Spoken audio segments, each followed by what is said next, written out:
On. Jason et Jean-Michel, deux passionnés de truck. Ils ont une opinion sur tout. Ils aiment faire connaître l'envers de l'industrie. L'un, c'est la mécanique. L'autre, c'est le service à la clientèle. Truck On. On est rendu au podcast numéro 42. Mon nom est Jason Quirion, en compagnie de Jean-Michel Pouliot. Yes, mon ami Jason. Comment ça va? Ça va très bien. Ça va mieux? Ça va mieux, hein? Ta Oui. voix est pas pire là, cette semaine. Lentement, c'est Nargoni. mais sûrement. Ouais, c'est Nargoni. On va dire que c'est pas grâce à mon médecin. Ouais. C'est grâce aux balles de fusil, c'est ça? Non plus. Non plus. J'ai pas été joué là. Non, je T'as pas eu confirme. besoin? Non, ça me tentait pas d'aller jouer là. Je sais pas pourquoi. Là. Puis t'es pas le seul qui me l'a suggéré d'ailleurs. Il y en a une gang qui m'ont dit fais ça, ouais, ça va passer vite. Ça va passer vite. Ouais, ça a passé vite dans ma tête, c'est tout. Ouais, c'est ça. Je vous rappelle que Truck On, le podcast, est présenté par Pro Diesel Bellechasse Rive-Sud. Yes. Nous sommes les spécialistes en mécanique de véhicules lourds, peu importe votre demande. Refaire un moteur, délai de durée, diagnostic, électricité, air climatisé, entretien préventif. Appelez-nous 418-291-234 ou sinon, vous m'appelez directement 581-309-5659 et on s'occupe de vous. Exactement. Puis si vous oubliez le numéro de téléphone de votre charmeur représentant, Jason, il y a une option téléphonique sur la ligne de Pro Diesel pour entrer en contact directement avec Jason qui est sur la route. Et ça va me faire plaisir. Oui. Présenté également sur les ondes de Truck Stop Québec. On salue nos nouveaux auditeurs. Yes. On est là Nouvelle gang. Ouais, du lundi au jeudi à 18h et des vendredis à partir de 16h. Donc, c'est toujours le fun de vous savoir à l'écoute. Camionneurs et camionneuses, peu importe où vous vous trouvez sur la planète, merci d'être là. Soyez prudents. Je sais qu'au moment où on enregistre le podcast, aujourd'hui, dans l'État de New York, là, il y a beaucoup de camionneurs qui partageaient sur leur page Facebook respectif qui fait pas beau. La pluie torrentielle, c'est l'état d'urgence dans la région de New York. Là, fait que soyez quand même vigilants et prudents. Oui. Puis je voyais justement, avant de commencer à TP, je vais toujours un peu scroller les pages Facebook un peu partout. Puis je voyais encore... cette semaine, c'est un hécatombe sur les routes. Encore une fois, côté accident, on a parlé la semaine passée vaguement, rapidement, là. Mais encore une fois, aujourd'hui, au moment qu'on enregistre le 29 septembre, encore un accident mortel impliquant un camionneur dans la région de la Naudière. Il y a un autre accident également dans les Laurentides qui implique un camion remorque. Le camionneur est entre la vie puis la mort. Je ne sais pas ce qui se passe.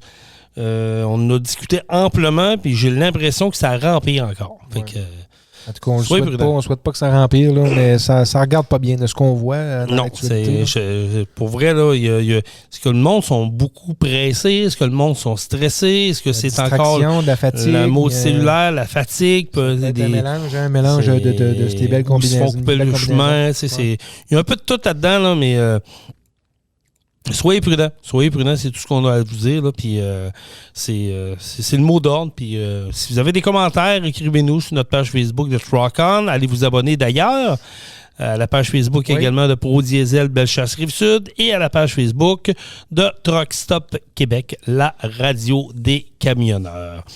Jean-Michel, tu voulais nous parler d'un sujet qui a été annoncé à Grande Pompe hier. Puis moi, c'est le genre de nouvelles qui me fait pas triper. C'est le genre de nouvelles que j'allume pas, puis c'est le genre de nouvelles, encore une fois, que je trouve que le monde tombe trop souvent dans le panneau en disant « Ah, la belle nouvelle, au Québec, on est meilleur que les autres. » Parle-nous de ça.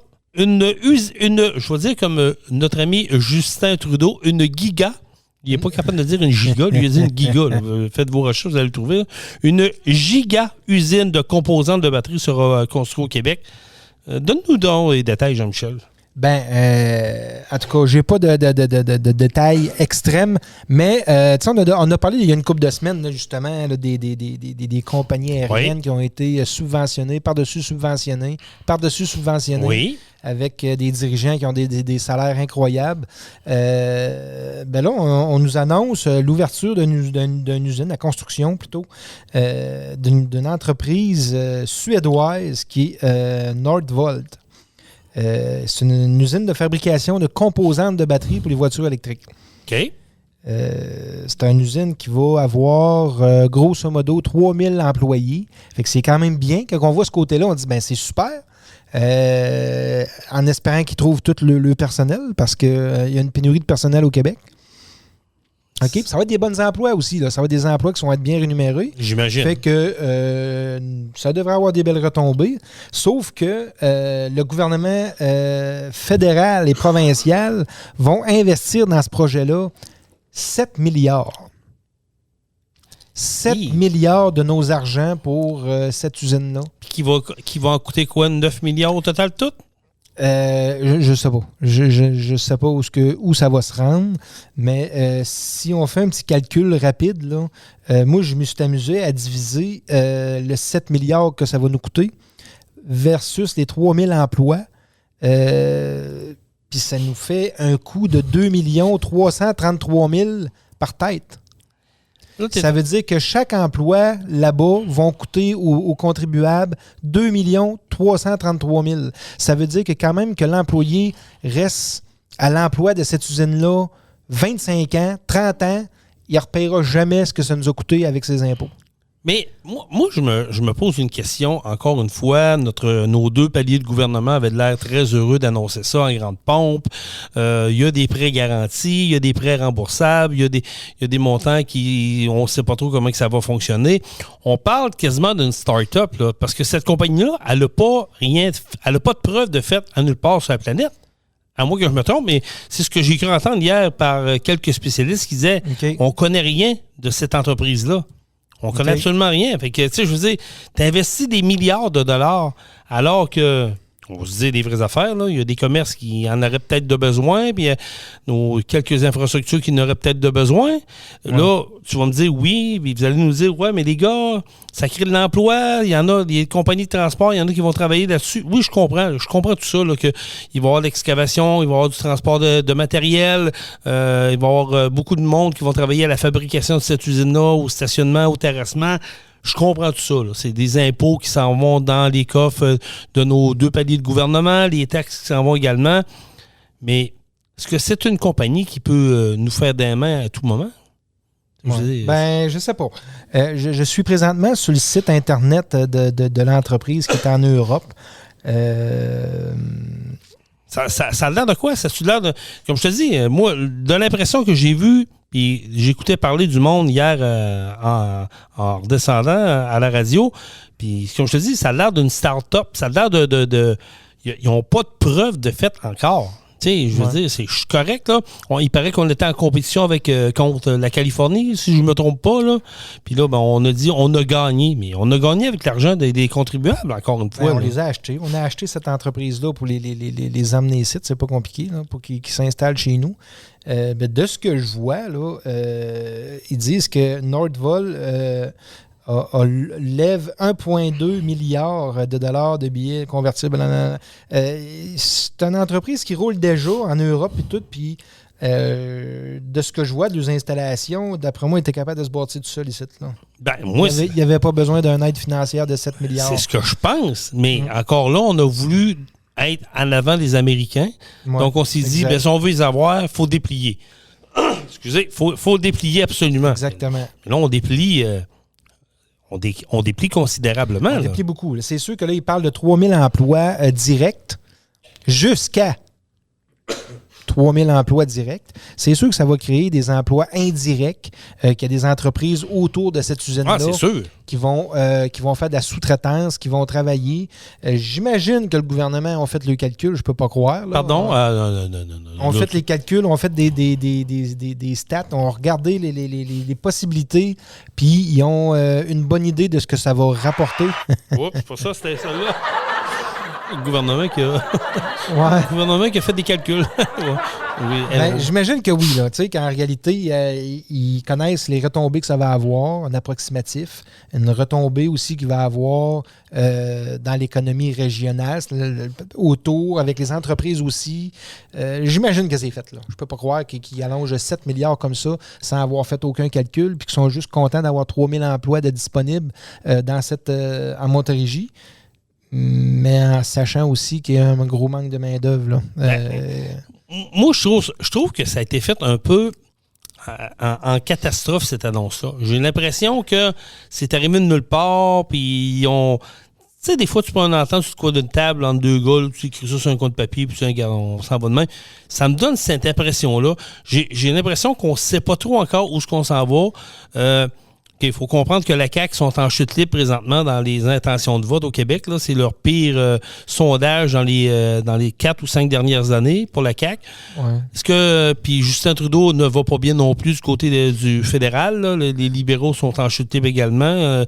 Ils ne seraient même plus là si on aurait des élections demain matin. Fait que moi, j'ai l'impression que ces deux gars là, qui sont un peu à l'agonie, puis ils se sont dit, garde, si on veut rentrer aux prochaines élections, là, on veut que le monde vote pour nous autres, ben on crée des emplois. Il faut créer des emplois, on sort le chéquier, puis let's go la vie. Moi, ça fait mon feeling que c'est ça. Mais ça ressemble à ça un peu. Là. Puis tu sais, ils disent que Nordvolt, c'est une entreprise qui a été créée en Suède il y a 7 ans par des anciens employés de Tesla. Oui, c'est 2 anciens employés de Tesla. Exact. Ils ont déjà reçu plusieurs milliards en financement provenant entre autres de la grande firme américaine de gestion d'actifs BlackRock. OK. Donc, ils ne sont pas à leur premier chèque des gouvernements ou des entreprises privées ou peu importe. Là.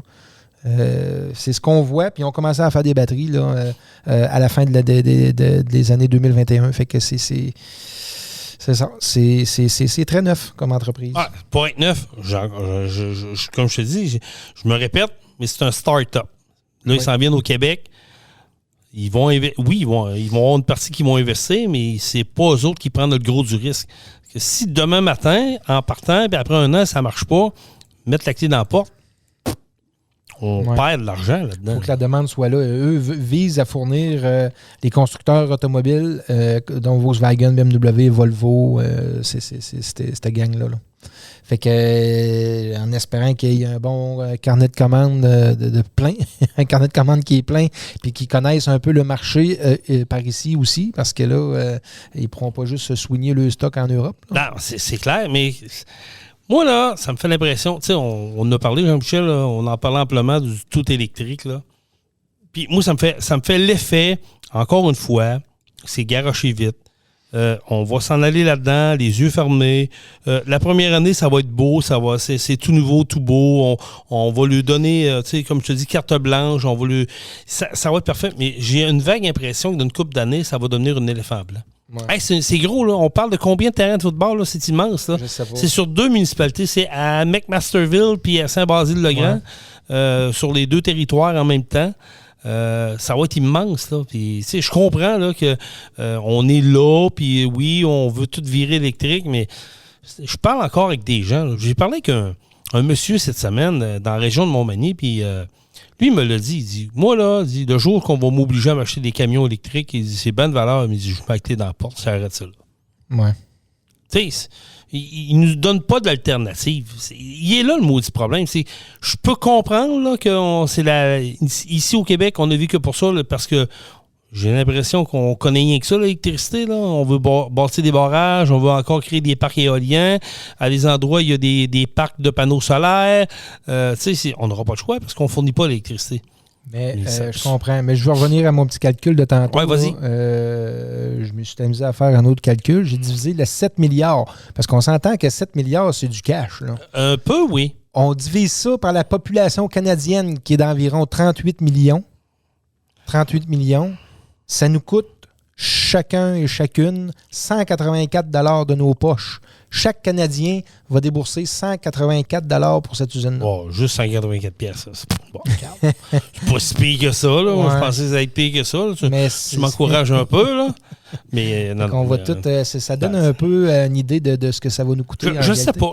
Honnêtement, je suis mi-figue, mi-raisin là-dedans, dans le sens que peut-être que ça peut être bon. Oui, ça va créer des emplois. Mais qui nous le montre. Mais c'est ça. On veut pas juste savoir... On a une usine qui arrive avec 3000 nouveaux emplois. On va fournir 7 milliards. Merci, bonsoir. C'est pas ça qu'on veut savoir. Non, je sais, mais... Comment ça va rapporter? Notre investissement en tant que citoyen là, de 7 milliards, là, s'en va où, notre investissement? On va le retrouver, ces sous-là, quand, comment, Puis c'est quoi le calcul qu'ils ont fait? Parce qu'ils nous ont lancé des chiffres hier. Ils ont lancé des chiffres, ça paraissait très beau. Là.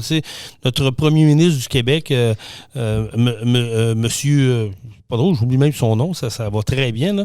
Notre premier ministre du Canada, également, Justin Trudeau, lui, ils veulent faire bien paraître. C'est le bien paraître. Puis ils sont tous contents, puis dire, regardez, là, on investit, on crée des emplois, on dépense de l'argent, il y a du monde qui vont travailler, on est fiers de ça, c'est nous autres qui vont être au-dessus de ça. Mais comme tu dis, on ne nous donne pas l'intégralité de ce... comment ça va coûter vraiment? Qu'est-ce que ça va rapporter? Ça va-tu rapporter vraiment ça? On a-tu des chiffres qui nous démontrent que dans tant de temps, on va être rendu là? On sait rien. On sait rien. On s'est fait fourrer dans ces séries des avions de bombardiers. Là. On s'est fait fourrer. On a investi de l'argent. Personne n'en parle. C'est le même problème. Tu sais, je peux bien croire qu'il faut être à l'avant de la parade. Je suis le premier à dire. Là. Il faut arrêter de regarder et être en avant de la parade. Mais là, ça, je trouve que c'est comme précipité un peu. Moi, en tout cas, j'imagine qu'ils ont, comme je disais, ils ont fait le devoir. Là. Je peux pas croire. Là, Arrête de faire rire, non, Jean-Michel.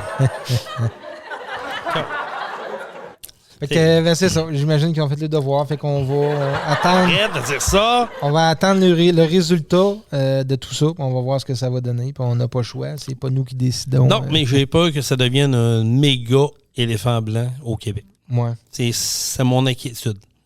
Parce que le signal que ça l'envoie, c'est qu'on s'en va dans le tout électrique puis on ne regarde pas les autres alternatives. Il y a d'autres pays là, qui sont en train de travailler sur d'autres alternatives que l'électricité. Là.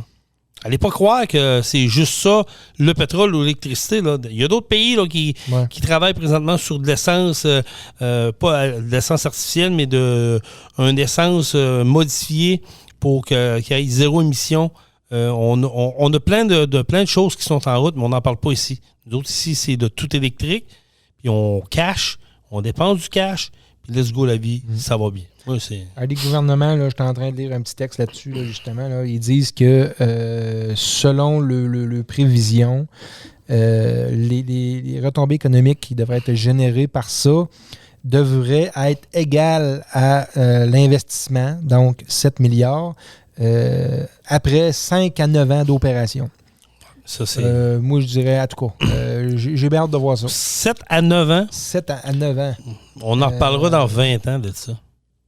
Exact. La réalité, ça va être ça. Là. Fait que si on met 7 ans pour 7 milliards, vu qu'eux croient que c'est entre 5 et 9, soyons bons joueurs, mettons 7 ans, 7 milliards. Fait que après le début des opérations de cette usine-là, il devrait y avoir des retombées économiques d'1 milliard dans la région par année.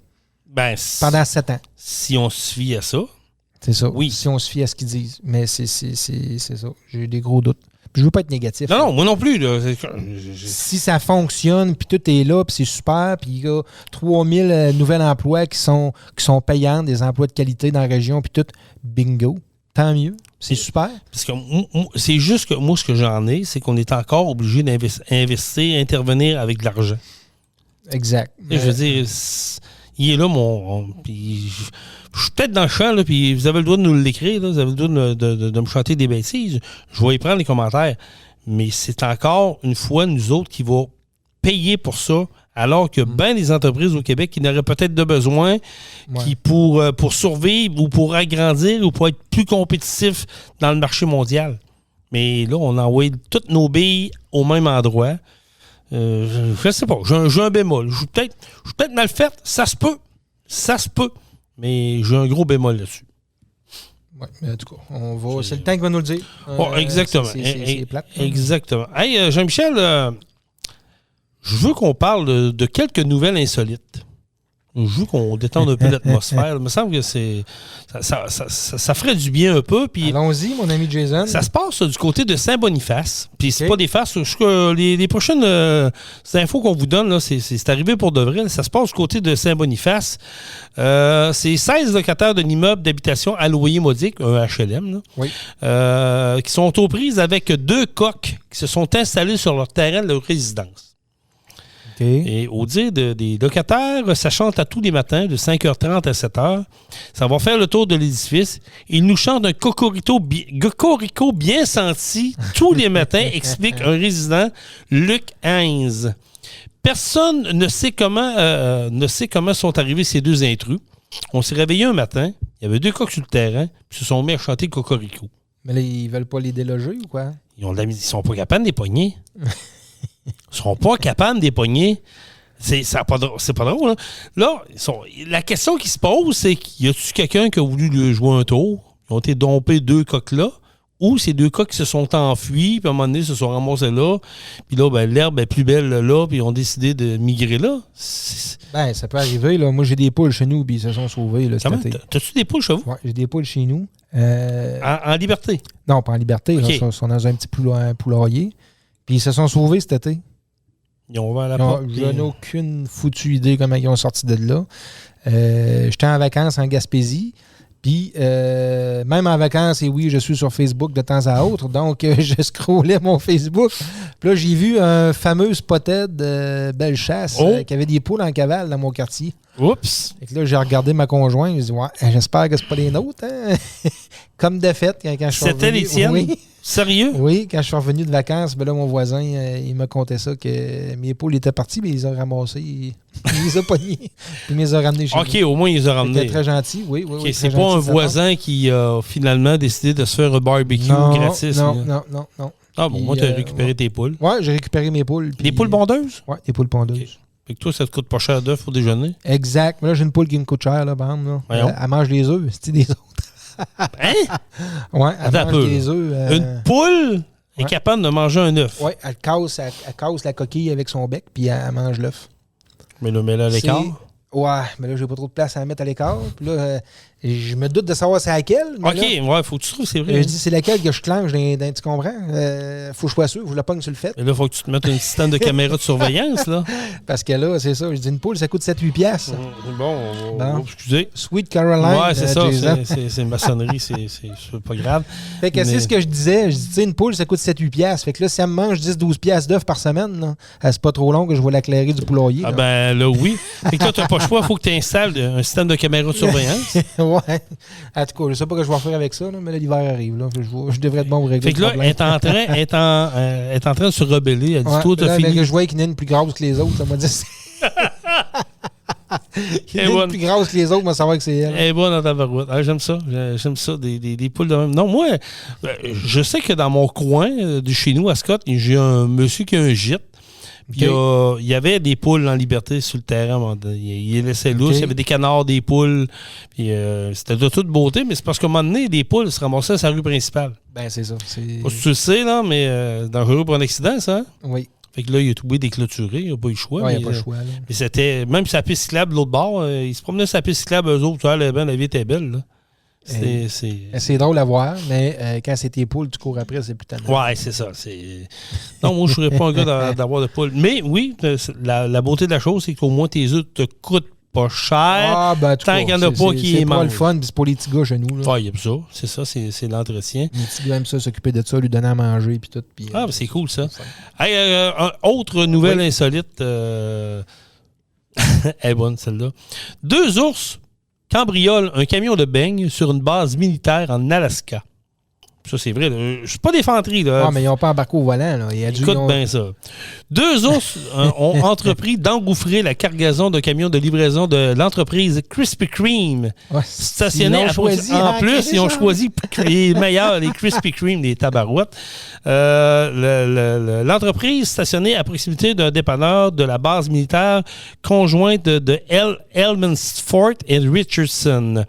Le conducteur s'est arrêté pour effectuer une livraison et avait laissé la porte arrière ouverte afin d'accéder rapidement aux produits à déposer. Mardi dernier, lorsqu'une femelle et un ourson qui se trouvaient dans les environs se sont introduits dans le véhicule. Okay. Tu pensais, toi, tu pars faire la livraison, tu dis, moi, ça sera pas long, moi, laisser la porte ouverte, puis je m'en vais livrer des beignes, puis je vais revenir. Tu vas-tu faire un saut, toi? Tu tombes face à face avec la main et l'ourson, là, puis Durant la vingtaine de minutes qui ont passé, les ours ont englouti des beignes et d'autres pâtisseries sans se préoccuper des bruits générés par les coups donnés par le gérant sur le côté du véhicule en vue de les faire fuir. Fait que lui, là, il s'est dit, il m'a vargé le plus fort possible. Ils vont sacrer le camp, puis ils m'ont limité des dégâts. Eh non, c'est pas ça qui est arrivé. Les autres s'en collent ici comme la 40. On a le jackpot. En plus, des Krispy Kreme, man. On s'entend-tu quand? Hein? C'est-tu bon, ça, en plus, des Krispy Kreme? Yes. Je martelais le côté de la camionnette, nous dit le conducteur, mais il ne bougeait pas. Je pouvais les entendre ouvrir les emballages, raconte-t-il. Le service de sécurité de la base ont alors été appelés à renfort et ont fait retentir des sirènes afin de faire partir les ours. Après, les ours ont fini par sortir du camion, puis se sont promenés devant le dépanneur et une station-service avant de prendre la clé des champs. Je pensais qu'elle allait dire qu'elle allait aller au dépanneur puis aller chercher un bon verre de lait avec un beigne Krispy Kreme. Il s'en passe des choses des fois. Hein. Ah, c'est l'enfer. C'est des ours. Ça, c'est encore là, tomber face à face avec un ours. Je sais pas comment je réagirais. Je sais pas, moi non plus. Tu fais-tu le mort, comme ils disent, ou bien tu pars à la course, ou bien tu essaies de te montrer plus gros que lui? Moi, on m'a toujours... Tu sais, il y a plusieurs... Il y a plusieurs, mais moi, j'ai écouté, à un moment donné, un spécialiste qui disait « Faut que tu les ignores. Faut que tu fasses semblant qu'ils ne sont pas là, qu'ils n'existent pas. » Mais facile, tu fais quoi, là? Tu te promènes d'un sentier, puis là, tu vois un ours brun là, à l'autre bout, là. Tu reviens d'abord, tu fais le mort, tu fais semblant qu'il n'existe pas, mais lui, s'il décide de partir après toi... Donne pas cher de ta peau, là. Puis, dans l'Ouest, dans les Rocheuses, oui. En tout cas, ils conseillent fortement quand tu vas prendre des marches, tu vas te promener dans le bois, là, d'avoir des cloches après toi, des cloches. Oui, pour éloigner les grizzlies, parce qu'il y en a un bien un autre là-bas. Là. C'est vrai. Mais tomber avec un grizzly, là, c'est 2 fois gros comme un ours brun du Québec, là. C'est ça, là. C'est gros, là. Oh, c'est gros. Ça doit être épeurant. Ouais, ça, c'est pire qu'un ours. Un ours, à la limite, c'est un peu nono. Ça va te regarder, ça va... Mais un grizzly, je suis pas sûr. Non, je suis vraiment pas sûr que ça me tenterait de tomber face à face avec ça. Je sais pas, là, mais c'est... Ouais. Ça serait un drôle de feeling. Mais en tout cas, c'est quand même assez spécial. Prochaine nouvelle, ça se passe du côté de Vancouver. Vous allez voir qu'il y a toutes sortes de monde faire un monde. Un vendeur de gâteaux d'une pâtisserie de Vancouver qui a sévi la semaine dernière semble être pris de remords. Selon la propriétaire de la pâtisserie, l'homme a appelé la commerçante au début de la semaine pour s'excuser et offrir de rembourser les produits volés et à la porte de la vitrine qui a brisé. Ben, c'est correct. Mais c'est parce que le gars, là, il a réalisé qu'il y avait des caméras de surveillance. Ah. Fait que possiblement qu'il s'est dit, ouais, là... Je vais prendre les devants, sans ça, je vais être dans le caca. Il va être dans la marde un peu, mais il va être quand même dans la marde pareil, parce que là, c'est une infraction, là. Il s'est confondu en excuses. Il était vraiment sincère à indiquer à la propriétaire de la pâtisserie, Emma Irving. Il a également proposé de payer les dommages causés par la porte vitrée et les petits gâteaux dont il s'est emparé. La valeur du butin est estimée à 30 $ par la police. Hey, bravo, mon champion. Tu sais, tu perds la face pour 30 $, là. Hey, je sais pas, là. Mais il y en a qui n'ont pas de... c'est soit qu'il avait faim, soit qu'il n'y avait pas d'argent pour aller manger. Mais là, il a cassé la vitre. Puis là, il devait en avoir de l'argent. Il veut payer pour ce qu'il a volé. Oui, c'est ça. C'est spécial. Ou bien il était givré. Ou bien il était givré solide. Ça se peut-tu, ça? C'est possible. Ça se peut qu'il ait été givré. Il y a du monde, des fois, sous l'effet de la... Comment on dit? Sous des effets de produits illicites, ça peut être quelque chose. Ça peut être quelque chose. Ça change le jugement. Et peut-être qu'il l'était. Peut-être qu'il l'était, mais bon. Autre nouvelle insolite, un peu. Un T-Rex géant surveille maintenant l'Okanagan. Non, ça va être correct, ça. Il y a beaucoup de choses qui se passent dans l'actualité insolites. Je voulais pas aller trop dans le sérieux. Ça fait une couple de semaines qu'on me semble que j'ai l'impression que les nouvelles, c'est toujours un peu redondant et... ah oui, celle-là n'est pas pire. Ça se passe en Colombie-Britannique. Oui. Et eux autres aussi sont pognés comme au Québec et un peu partout, le trafic.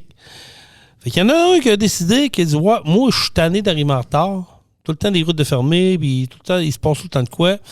Fait qu'un Britanno-Colombien se rend au travail en parapente à cause d'une fermeture de route.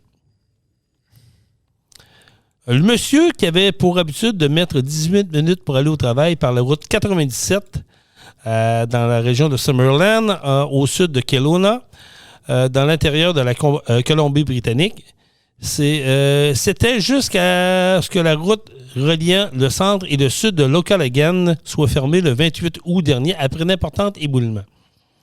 Maintenant, ça lui prend environ 2 heures ou plus s'il y a du trafic, explique M. Pingle, qui travaille comme directeur général de Harway, une compagnie par là-bas, je ne la nommerai pas. À la suite de la fermeture de la route, le ministère du Transport et de l'Infrastructure de la province a ouvert 2 routes forestières comme itinéraire alternatif, mais les détours étaient trop longs. Le directeur du vignoble a alors cherché des moyens nouveaux et uniques pour se rendre au travail. D'abord, j'ai décidé de me garer au parc provincial du lac Okanagan, puis de gravir la montagne à pied. Et tu veux un sacrifice? J'aime bien ma job, là, mais de là monter une montagne, ça va. Là. À moitié chemin, il s'est rendu compte que ce n'était pas à l'intérieur, que ce n'était pas l'itinéraire le plus sûr et ni le plus rapide à emprunter. Donc, le jour suivant, M. Pingle, à l'aide d'un ami, Rob Kubert, de Lightning Rock Whirlney, lui a proposé de le ramener chez lui sur son bateau. Pareil, c'était pas vraiment l'idéal. Avec des vagues et ça remuait, il n'aimait pas ça. Cette semaine, il a décidé de se rendre au domaine Victorial en parapente. Okay. L'ami d'un ami avait un parapente et il m'a dit que je devrais essayer.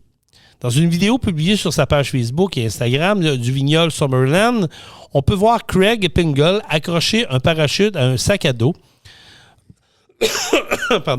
se lécher les doigts et se lever pour voir une idée de la direction des vents et décoller avec une mallette de travail. Fait qu'il l'a fait. Il l'a fait. Ben, c'était un trip, là, son affaire. Voilà, c'est sûr que c'est un stunt plus que d'autres choses. Là. Il y a un vignoble qui voulait... Mais on ne dit pas comment ça y a pris de temps. Dans l'article, j'ai beau regarder, là, on n'explique pas comment il y a pris de temps. Mais c'est sûr que, on se le dit, par la voie des airs, normalement, c'est plus rapide. Oui.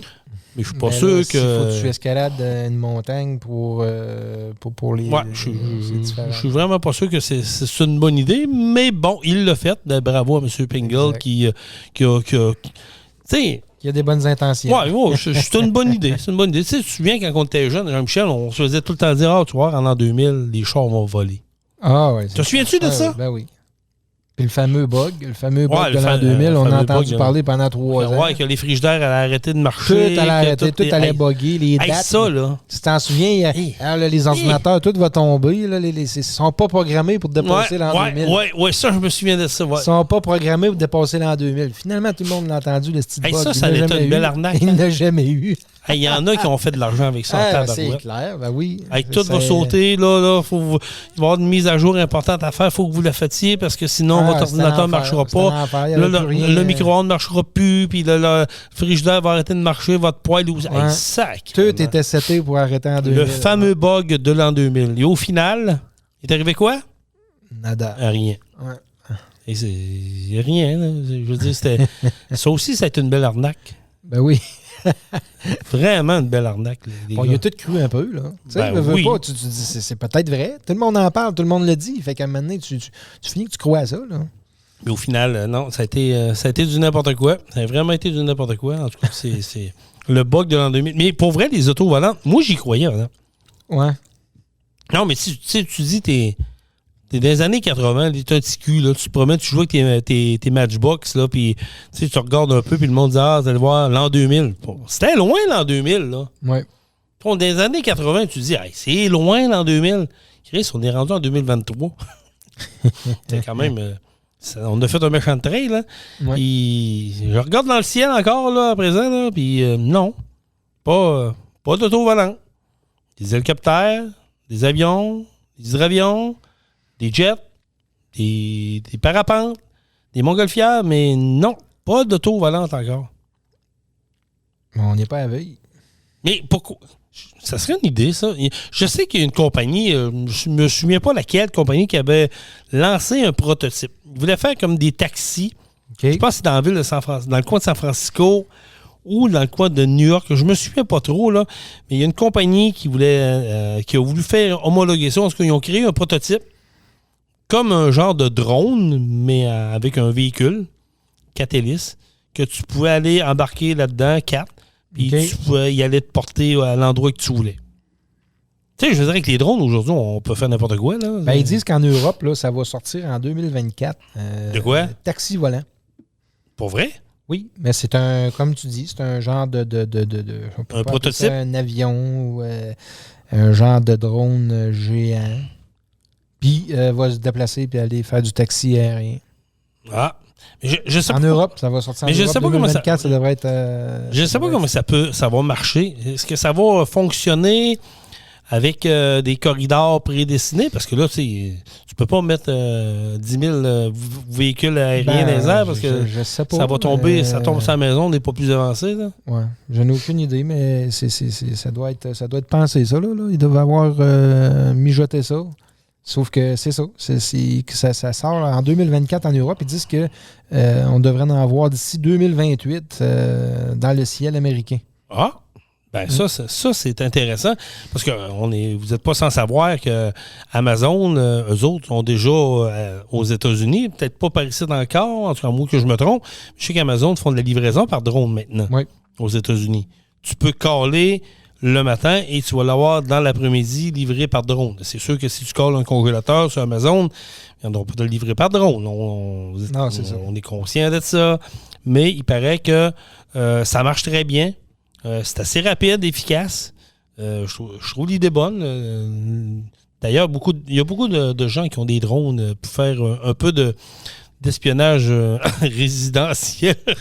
Checker dans les piscines des voisins. Ouais, c'est ça, tu veux dire? Oui, exactement. Ouais, on entend parler de ça des fois sur les pages de Spotted. Là, c'est quand même quelque chose. Hey, Jean-Michel, as-tu été aux pommes? Pas encore. Es-tu un gars de pommes, là? Es-tu un gars qui va aller une fois par année avec les enfants. Là. C'est le gars qui va prendre des photos et mettre ça sur ta page Facebook. Non, je suis allé aux pommes. Non. Mais je vais probablement y aller, avec les enfants. Vas-tu aller à l'île d'Orléans, toi? Ou, tu vas je vais souvent proche. Je vais proche, là. Parce que j'allais dire, si tu vas aller à l'île d'Orléans, tu veux y aller, mettons, comme samedi, il faudrait que tu partes à soir. OK. Parce que le pont va être fermé. Ben, c'est parce qu'il y a du trafic terrible. Okay. Le temps des pommes, l'île d'Orléans, il faut que tu y penses longtemps d'avance. Ouais, c'est ça. Même, exact. Honnêtement, là, je vais être plate de ce que je vais dire, là. Quasiment tu y ailles ailleurs que l'île d'Orléans. C'est rendu ben trop fou. Moi, je vais normalement à ferme Genet, ça se peut-tu? Oui, ça me dit quoi, ça, la ferme Genet, Saint-Étienne, Saint-Nicolas. Oui, ça me dit quelque chose. Une belle place, c'est familial. C'est un très beau verger. Des produits dérivés, ils ont tout. On va là avec les enfants. Moi, ça fait longtemps que je n'ai pas été ramasser des pommes. Pour vrai, là. Ouais. Dernière fois, c'est hier à l'épicerie. Il y avait un top de pommes. Là, on a ramassé des pommes là-dedans. J'ai eu envie de prendre une photo. Regardez, les amis, moi aussi, je vais aux pommes à l'épicerie. C'est pas un sport, là, vous allez me dire. Mais il y a beaucoup, on est inondé ces temps-ci sur les réseaux sociaux de photos de personnes qui vont aux pommes. Ils sont fiers de montrer qu'ils ont été aux pommes. D'autres qui vont ramasser des carottes pour aller au chevreuil. On est dans le temps de la chasse. Le temps de la chasse aussi, oui. Exact.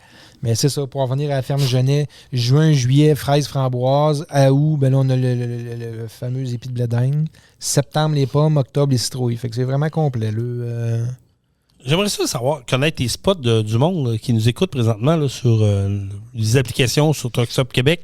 C'est où vos spots de fruits et légumes? Parce qu'il y en a de plus en plus de ça. Oui. Sérieux, là, il y a petits marchands. beaucoup. Je regarde ici dans la région de Bellechasse, là. Il y en a beaucoup. Dans Bellechasse, si tu parcours les rangs, là, deuxième rang, troisième rang, tu vas en croiser, puis ils ont tous des petits kiosques là, sur le bord de... Ils ont beaucoup de variétés, là, des cocombes, des tomates. Comme tu disais, les blés d'Inde, c'est le temps des blés d'Inde, c'est ainsi. Plusieurs petits fruits, légumes également, là, qui sont disponibles. C'est le temps, des barbecues, on a encore le temps d'en faire, là. C'est un bon repas avec des légumes frais du jardin. C'est-tu bon? Cueillis la journée même, ben oui, c'est bon. Incroyable. Ouais. C'est incroyable. Mais j'aimerais ça savoir vos spots, si vous avez des endroits là, que Il mérite d'être connu. Incontournable à aller soit aux pommes ou soit plutôt dans l'été, là, aux fraises, framboises. Donner des idées qu'on pourrait partager ici sur le podcast, ça serait le fun. D'ailleurs, tu dois avoir été sollicité dernièrement, parce que je l'ai été, moi, la semaine dernière, les fameuses chaudières de steak de Saint-Tite. J'ai pas été sollicité, pas encore. Mais probablement que ça va venir, parce que chaque année, j'en achète. Là. Ça aussi, c'est un must. Je n'ai pas embarqué là-dedans encore, mais je parle avec du monde. Je sais que toi, tu l'achètes. Puis il paraît que c'est assez écœurant, merci. C'est très bon. Très, très, très, très, très bon. Je sais pas quoi dire de plus. Ça devrait, on achète, nous, du steak. Il dit, je sais pas quoi dire de plus. Je sais pas quoi dire de plus. C'est très bon. C'est du steak à mariner, je sais pas combien de temps, là, fait qu'il est super tendre. C'est du steak qui est déjà attendri, qui a environ 3/4, 1 pouce d'épais. Ça revient rentable, oui. Dépendant si t'es un gros mangeur, tu t'écoutes pas. Puis, parce qu'une chaudière de steak, de mémoire, c'est 150 pièces, mais il faudrait checker sur Internet. Ça, mais ils te garantissent entre 20 et 22, 23 steaks. Fait qu'en réalité, ça revient à moins de 10 $ le steak. Fait que c'est ça. Mariné, ça vaut la peine. Mariner. Ça arrive dans une chaudière. Moi, ce que je fais, c'est que je les emballe sous vide. Je pense que tout le monde fait ça. On les emballe toutes sous vide. Ils ont aussi des poitrines de poulet. D'habitude, moi, j'achète 2 chaudières de steak puis une chaudière de poitrine de poulet. OK. Parce que je suis un gars qui reçoit beaucoup. Fait que des fois, j'ai de la visite un peu imprévue. Fait que c'est facile. Là. On prend le steak qui est emballé sous vide, met ça dans l'eau tiède. Bingo. 15 minutes, c'est dégelé, met ça le barbecue, c'est réglé. Fait que c'est un beau passe-partout chez nous quand on en reçoit un peu à l'improviste ou que c'est ça. Des fois, c'est pas à l'improviste, mais on veut en manger. Non, mais c'est ça. Mais ils ont beaucoup de produits, là. Vraiment beaucoup, beaucoup de produits. Puis les steaks, là, moi, je prends le steak. Il y en a un qui est à l'érable. Oh! Qui a une sauce à l'érable, puis l'autre, c'est vraiment... je partais pour dire au poivre, là, mais il l'appelle pas comme ça. Là, c'est vraiment... le nom m'échappe. Là. Non, c'est pas grave, mais il y a une bonne variété. Il y a une couple de variétés là-dedans. Oui, il y a plusieurs variétés, plusieurs saveurs, puis c'est une belle qualité de viande. Là. Ça fait plusieurs années qu'ils font ça, puis je sais qu'au début, c'était pas connu tant que ça. On dirait qu'il y avait juste c'est un cercle fermé. Mais maintenant, ils ne fournissent même pas. Là. Non, je sais. Ils ne fournissent pas, puis ils livrent toute l'année. Hein. Oui, puis un peu partout. Là. Plusieurs fois dans l'année, exemple, ils vont aller à Québec. Oui. À une place, exemple, dans le stationnement des Galeries de la Capitale. Ils vont aller là plusieurs fois dans l'année. Tu passes ta commande une semaine avant qu'ils se rendent à Québec. Tu les rejoins dans le stationnement. Ils donnent ta chaudière ou 2 ton stock, puis tu pars avec. Puis la dernière fois que j'ai fait ça, j'étais allé chercher mon stock justement à Québec. Puis je ne m'attendais pas à ça. Là. Il y avait le pick-up avec le trailer réfrigéré. Puis il y avait du monde là. Il y avait un line-up. Il y avait un line-up, puis c'était plein de monde. J'ai dit, ça n'a pas de bon sens, le monde qui est ici. Je pensais pas que ça allait être aussi achalandé. Il paraît ça qu'à cette heure, c'est terrible. C'est prisé beaucoup. Oui, fait que non, c'est à essayer. Mais comme tu dis, c'est un gars qui reçoit beaucoup, qui aime manger de la viande, puis sur le barbecue, tu sais, l'été... Moi, je suis un carnivore, là. J'adore la viande. C'est ça. Si tu manges 3 fois du steak dans l'année, ça vaut pas la peine de s'acheter une chaudière de 20 steaks. Là. Mais comme je dis, si t'es un gars qui aime ça d'en manger, puis qui aime ça recevoir, qui reçoit beaucoup, c'est très économique, puis tout le monde l'aime. Là. Ils sont reconnus dans le grand. Oui, ils sont reconnus dans le grand, puis comme je te dis, je pense que le modèle a explosé dans le sens où là, c'est devenu populaire, puis le bouche à oreille a fait en soi que... Oui, assez qu'ils ont été imités. Là. Il y a une autre entreprise, qui fait la même chose. Mais je n'ai pas goûté. Là. Je peux pas dire si c'est bon, si c'est pas bon. Là. Il commence à avoir la compétition? Oui. Parce que celui qu'on parle, c'est de Saint-Tite. Oui, lui, ça fait plusieurs années qu'il fait ça, ça part de Saint-Tite. Et si vous en envoyez d'autres, sûrement que, comme il dit, il y en a qui vont copier le modèle, mais moi, je pense que c'est le premier et le meilleur. Selon moi. Là. C'est la boucherie Albert Veillette. De Saint-Tite. De Saint-Tite qui fait ça. Bon, on salue les gens de la boucherie Albert Veillette de Saint-Tite. Puis pour reparler un peu, là, la chaudière de steak est 130 $. Là, je suis sur le site. Ah, OK, 130. 130 $ pour environ 15 steaks, un petit peu plus, peut-être 16, 17, dépendant des grosseurs, mais il marche au poids. Là. Il marche au poids, puis selon le poids, puis la grosseur, ça, gros poids, ça peut t'en donner plus ou moins 15, mais c'est ça. Ça revient un peu moins que que 10 $. C'est quand même bon. Moi, je trouve ça bon. Oui. Pour vrai, là, tu fais un bon... tu sais, 130 pièces de viande, là, aujourd'hui, là, c'est pas trop long. Là, tu vas à l'épicerie, là, puis tu vas shifter, tu n'auras pas grand-chose. Là, là tu as 130 pièces de steak mariné. Du bon steak, c'est pas de la tiraille, là. Non, c'est du bon steak. C'est de la bonne viande. Fait que tu vas manger sur le barbecue avec une bonne petite frette. Oui. Je pense que ça se prend bien, ça. Oui. Exact. Emmagasinez ça, les amis, là, si vous ne connaissiez pas ça, là, allez voir sur... rappelle le nom de la compagnie pour les gens qui veulent rechercher sur Facebook. C'est... un petit peu, je vais retourner où ce que j'étais, parce que là, j'étais en train de me promener. C'est la boucherie Albert Veillette. Albert Veillette. Puis sur leur site, là, ça a l'air d'être assez complet. Là. On peut savoir c'est quand les dates de livraison pour ces affaires-là. Et j'imagine qu'on peut peut-être réserver en ligne s'ils viennent dans votre coin ou prendre des informations. Moi, vous allez pouvoir voir qu'est-ce que c'est et à quoi ça consiste. Mais non, je pense que... L'essayer. Puis tu sais, des fois, on va dire 15 steaks, c'est bien trop. Ouais, mais achète une chaudière avec un ami. Ben oui. Puis ça va vous faire 7-8 steaks chaque. Puis goûtez-y, vous allez savoir. L'idée est très bonne. Tu peux même mettre, mettons, tu te mets à 3-4 peut-être aussi. Là, tu te ramasses sur 4-5 steaks chaque, puis merci, bonsoir, là, c'est tout. Là. Exact. Et tu mets ça cryovac, tu mets ça dans le congèle. Bon, fin de semaine, on se fait du steak, tu sors ça le vendredi. Là, puis le samedi, tu mets ça sur le comptoir. Puis après ça, tu vas faire saisir ça sur le barbecue. Oh! Mes amis, tu me donnes faim, mon torieux. Tu me donnes faim en tabarouette. On parlait de bouffe, là. J'aime ça. Boulangerie, pâtisserie, même affaire. J'ai l'impression que ça revient à la mode. Ouais. J'ai l'impression qu'il y a un temps qu'on n'en voyait pratiquement plus. Mais là, de plus en plus, ici, on parle il y a beaucoup de microbrasseries. On est chanceux. Nous autres, ici, on a la contrebande qui est juste derrière nous autres, là-bas, qui font de la bonne bouffe. Mais ils ont une microbrasserie vraiment excellente. Très bonne bière. Ils ont des très bons produits. Très bons produits. Exact. Puis il y en a de plus en plus en région. On voit qu'il y a des jeunes entrepreneurs qui font dans la microbrasserie, mais boulangerie, on commence à en avoir de plus en plus. Puis moi, j'adore le pain. Moi aussi, je suis un mangeur de pain. Moi, je suis un mangeur de pain patate. Ouais. Pain patate. Tout ce qui n'est pas bon pour la santé, pain patate. Tout ce qui n'est pas bon, pain patate. Non, une autre fois. Sweet Caroline. Oui, ça n'arrête pas. Mais pain patate, c'est... mais moi, un bon pain artisanal, là, puis souvent, je me fais à chaque année, on va prendre une raille en Spider, puis on se rend à Saint-Jean-Port-Joli, puis on arrête à la Roche-à-Veillon. OK. Les gens qui ne connaissent pas ça, allez faire un tour sur la 132, Saint-Jean-Port-Joli. C'est un théâtre, il y a un restaurant là, puis ils ont une boulangerie, ils ont des pâtisseries là. Je m'achète toujours un pain de ménage là-bas. Tu sais, quand on parle d'un pain de ménage qui est pesant, là, c'est pas de l'air. Là.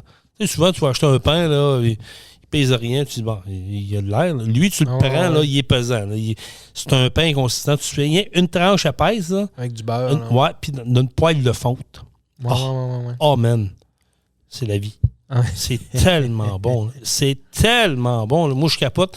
Puis c'est ça qui est le fun, un peu, se promener en moto ou en spider. Tu le sais, Jean-Michel, quand tu fais des petites routes de campagne, à un moment donné, il vient une odeur. Tu fais, oh, ça sent donc bien bon ici. C'est là que tu découvres que des artisans qui fabriquent des produits. Moi, c'est le fun d'arrêter, puis faire des dégustations, puis d'aller essayer ces produits-là. Des produits qui sont souvent, c'est local, c'est locaux, fait que c'est bon. C'est le fun, puis ça encourage les entreprises du coin de la place. Oui, j'adore ça. Puis des boulangeries, là, il y en a de plus en plus. Je sais que dans la région de la Beauce, j'en ai vu quelques-unes là, qui commençaient à ouvrir là-dedans. Je sais que dans Montérégie, on en voit beaucoup. Dans la région de l'Estrie également. Dans Bellechasse, il y en a une couple. Juste ici à Saint-Anselme, on en a quelques-uns également. Oui. C'est toujours le fun. Puis à Saint-Zacharie, je sais que c'est peut-être pas dans le coin, mais c'est quand même dans la région de la Beauce, en haut de Saint-Georges-de-Beauce, Saint-Zacharie. Si vous avez la chance d'aller chez la ferme J.N. Morin, ils font des produits d'érable écœurants. Il va y avoir des épices à l'érable, des sauces à l'érable, bourbon, name it. Ils ont du stock à l'érable, là. Allez faire un tour sur la ferme J.N. Morin, vous allez capoter. Ils ont de tout, des assaisonnements là, pour les blés d'Inde, pour le popcorn, pour le fromage, des sauces teriyaki à l'érable. Tu peux peut-être aller voir, là, ferme J.N. Morin, Jean-Michel, là, tu peux peut-être faire, ils font des produits d'érable. Jean-Noël, il fait des produits vraiment excellents. Il est parti de rien, tranquillement, pour trop vite. Il a grandi. Là, c'est rendu débile, le nombre de produits qu'il y a. Puis vous pouvez même commander en ligne. Oui, c'est ce que je viens de voir. Vous pouvez commander en ligne. C'est ça qui est le fun. C'est 100$ et plus, c'est gratuit, la livraison. Ça vaut la peine, là. Oui.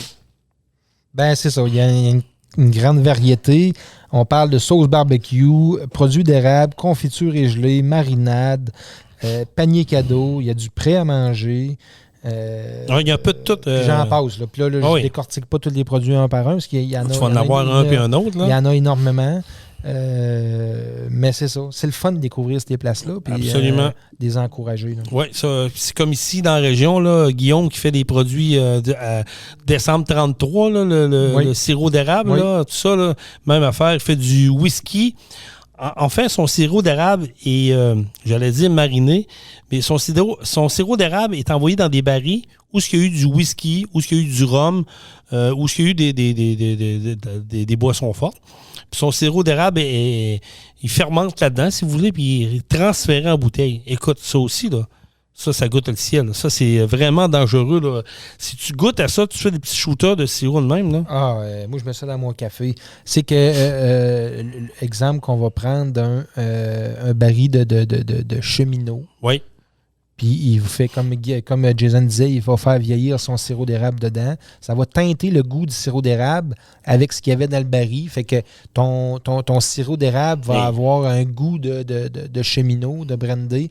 Dans le café, c'est incroyable. C'est l'enfer. Moi, c'est du rhum. Moi, je prends tout le temps le rhum au sirop d'érable ou le sirop d'érable au rhum. C'est comme vous voulez. Là. Puis je suis comme Jean-Michel, moi, avec. Je mets ça dans le café. Puis ça goûte. Ça goûte. Il y a un goût de rhum. Mais tu ne saouleras pas avec ça, là. Mais le goût est vraiment écœurant. Faites une recherche aussi sur Facebook. Là. C'est décembre 33. Vous allez voir sa page Facebook. Les produits sont là. Vous allez voir qu'est-ce qu'il fait. Il y a le rhum. Jean-Michel est en train de faire la recherche. On va sûrement on va être en mesure de vous dire des produits un peu qui ressortent de là. Puis je trouve ça le fun qu'on parle de ça parce que je pense que c'est pas assez connu, ça. C'est des gars qui travaillent, qui font ça chez eux, dans le cabane à sucre, puis ils font des petits produits le fun, puis je trouve ça bien, moi, des encourager de parler d'eux autres, là. Oui, exact. Ben, tu sais, c'est sûr que là, de ce que je vois ici, là, c'est Guillaume Couture. Oui, Guillaume Couture. C'est un personnage assez connu là, dans Bellechasse. Il fait de la démolition, d'ailleurs. Il fait beaucoup de démolition, exact. Je pense qu'il est dans le comité là, de la barre à Jack là, qui est décollé cette année. Oui. Mais les plus populaires me semblent être le sirop d'érable avec saveur de rhum. Bourbon. Et l'autre, j'ai de la misère à voir le nom dessus, là. En tout cas, Bourbon et rhum, là. Je pense que là, c'est Jack Daniel, si je ne me trompe pas. Oui, ça se peut. Jack, quelque chose de même. Mais là, la photo n'est pas très, très, très claire. Là. Mais pour vrai, là, ça vaut à peine. Sérieux, là? Ah oui. Moi, j'ai eu goûté à ça, puis après ça, je l'ai adopté, ça n'a pas été long. Moi, c'est un cadeau de Noël que je donne à chaque année. Mon frère, il trippe bien raide. L'autre jour, l'année passée, on avait sorti des petits verres à shooter. Tout le monde a pris un petit shooter de ça. On dirait que ça réchauffe l'intérieur. Ça fait du bien, c'est bon. Non, moi, je vous le dis, je vous invite à encourager nos producteurs locaux. C'est le fun de voir des gens, des passionnés. Oui, on dit que dans l'industrie du camionnage, c'est des passionnés qui conduisent des camions. Ben, dans des entreprises comme ça, c'est du monde qui sont passionnés, qui vont aller au-delà. Ils vont faire des découvertes, ils vont travailler pour vous emmener des produits spécifiques, des produits uniques que vous ne retrouverez pas ailleurs. Puis c'est ça que j'aime, moi. Ils veulent sortir du lot, puis ils n'ont pas le choix. Exactement. Pour sortir du lot, ils sortent des produits qu'on ne trouve pas ailleurs. Non, c'est ça. Ils t'attachent. Ils ont une façon de t'attacher. Fait que tu sais que quand tu as goûté à ça, je reviens à Guillaume, son produit, quand j'ai goûté pour la première fois, j'ai fait « Wow! Hein, ça existe, ça? Voyons donc, je capotais. » Fait que là, j'ai fait mes recherches sur Facebook, puis je l'ai trouvé, puis je suis devenu un client. À chaque année, j'y en commande. C'est comme Jean-Noël, la ferme Jean-Noël, Gien de Morin. Même affaire, je vais faire 2 fois par année ma run là-bas. Je m'emmène une liste d'épicerie. Je sors de là, ça me coûte 125$. Ouais. C'est pas long, là. Non, c'est certain. Mais tu arrives dans la boutique, tu sais, il y a ça. Ah, ouais, tu as ça. T'as fait ça. Ah, oui, OK. Popcorn au caramel. Hey, il fait du beurre. Il fait du beurre d'érable là-bas au coureur des bois. OK. Beurre d'érable au coureur des bois. Beurre d'érable au rhum ou au bourbon, je ne sais pas trop. Il y a un autre produit, là. Je vous le dis, là, ça vaut la peine. Faites le tour, prenez le temps. Une fin de semaine, tu sais, en fin de semaine prochaine, là, il annonce beau, là. Attendez le tour, là. Ouais. Allez vous promener dans les rangs, d'un petit village. Vous allez en voir. Il y a des petites boucheries, il y a des petits magasins de quartier, des petites confiseries, comme on disait, des fruiteries à des endroits, là. Allez les encourager. Ces gens-là, là, ils vont être contents de vous voir. Puis vous allez voir, vous allez triper. Puis ça fait des belles journées pour de ça. Moi, d'ailleurs, dimanche, là, si la santé le permet, on décolle en Spider, puis c'est ça qui va arriver. Ouais. Je veux me spotter 2-3 places pour arrêter, puis me ramasser des produits locaux. Je veux faire ça. Bonne idée, Jason. Oui, ça vaut à peine. Ça vaut vraiment à peine. Merci, Jean-Michel. Je savais que tu allais me seconder. Fait pas mal le tour, hein? Je pense qu'on a fait un grand tour de roue. Ça a été un peu à la bonne franquette, honnêtement. Je vous promets qu'on va essayer d'être meilleur la semaine prochaine. Oui. On va s'organiser possiblement pour avoir un invité là, en studio. On serait dû. Peut-être l'ami Nicolas, s'il est disponible. Oui, je on vais tenter lui la lancer perche. la perche. S'il n'est pas là, j'ai un autre plan machiavélique en arrière la tête. Fait que merci d'avoir été là, les amis. Soyez prudents sur les routes. Yes, faites attention. Profitez du week-end. Annonce beau. Oui. Les week-ends de belles températures. Exact. Les week-ends de belles températures comme ça, il ne nous en reste pas beaucoup. Profitez-en, soyez prudents. Oui, puis n'oubliez pas d'aller vous abonner à la page Facebook de Truck-On. Partagez ça à vos amis, la page Facebook de Pro Diesel Bellechasse-Rive-Sud. Je vous rappelle, vous cherchez un endroit pour faire une mécanique de votre véhicule lourd, que ce soit un camion, un pelle odeur, une pelle mécanique, une flotte au complet ou un seul camion, appelez-nous 418-291-1234 ou sinon vous m'appelez directement le 581-309-5659. Allez voir notre page Facebook, allez voir notre site Internet également. Partagez ça à vos amis. Truck Stop Québec, la radio des camionneurs également. Merci à tous d'avoir été là. Et on termine ça comment, mon ami Jean-Michel? Truck On. Truck On. Vous avez aimé le podcast? Partagez-le et abonnez-vous à notre page Facebook. Truck On. On vous en prépare un autre. Truck On, la gang!